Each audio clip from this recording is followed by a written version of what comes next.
I think almost unilaterally Celtic supporters would have bitten Nottingham Forest's hand off for £25 million for ONeill. It's because he's not really a £25 million player. He's certainly not been performing like one Yep. over the course of the season. And Ryan's saying that he definitely upgrades the midfield. Does he? Does he get into the Celtic midfield? Or is he just an option On his day, I think on he's a his good day? player. But that's On the his day. few and far between. And just finally, Keith, a couple of other Celtic lines. It was on Record Sport Online earlier on this afternoon that Martin O'Neill was spotted with Mark Fordingham on a bit of a scouting mission. I think it was Preston North End. Yeah. Spending his Easter Monday there. There was some I think that's suggestion. them at Mother, wasn't it? Is that them at Motherwell? That was the picture used on Record Sport Online. So I'll be having a word with some colleagues. But regardless, he seems to be on a spying trip. Yeah, Suggest plans for the future. apparently watching Preston North End and QPR this afternoon. Obviously, the first question that raises who they're looking at. Yeah. Three names have been offered up down south. Alfie Devine, who's on loan, I think at Preston from Spurs. Lewis Dobbin on loan from Villa.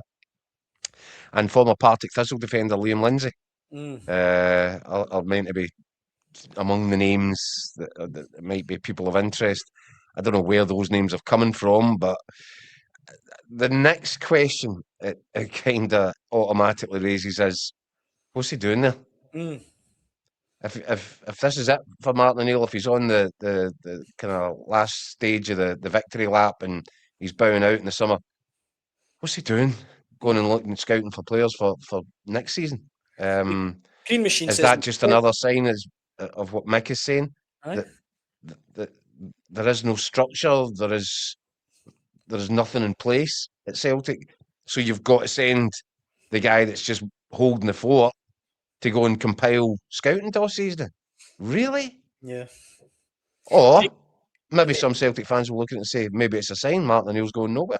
The Green Machine says if Martin O'Neill's looking at players, he is staying. McKenna says, why would Martin O'Neill be looking at players for next season unless he wants to be manager next season? Look, John saying it was Maloney that was actually there as well.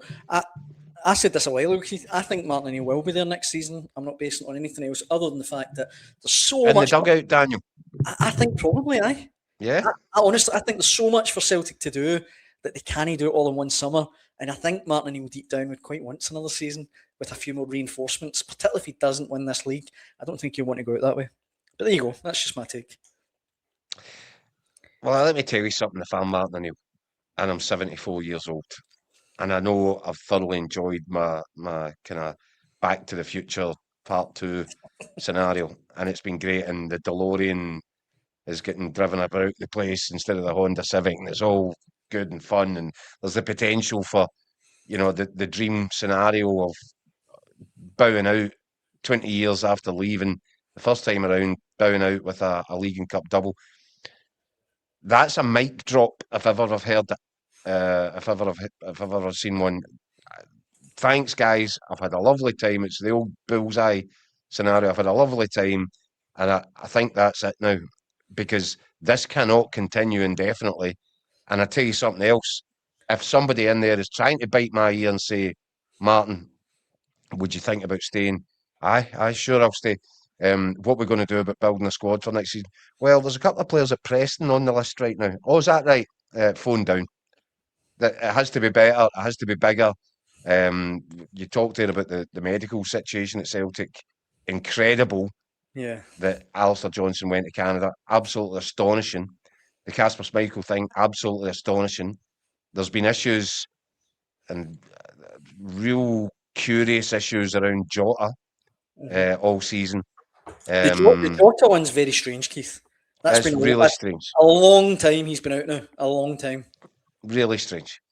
And then, I mean, the one that absolutely hit me between the eyes was when Celtic were preparing the 4.5-year contract for Mvuka and hadn't checked his Wikipedia page to see that the guy had previously had a heart issue. How's that possible?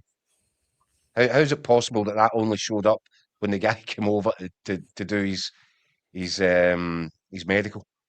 Because it was in the first few lines of his own Wikipedia page. How has that managed to get to the point that Celtic actually had a 4.5-year contract sitting, waiting for the guy.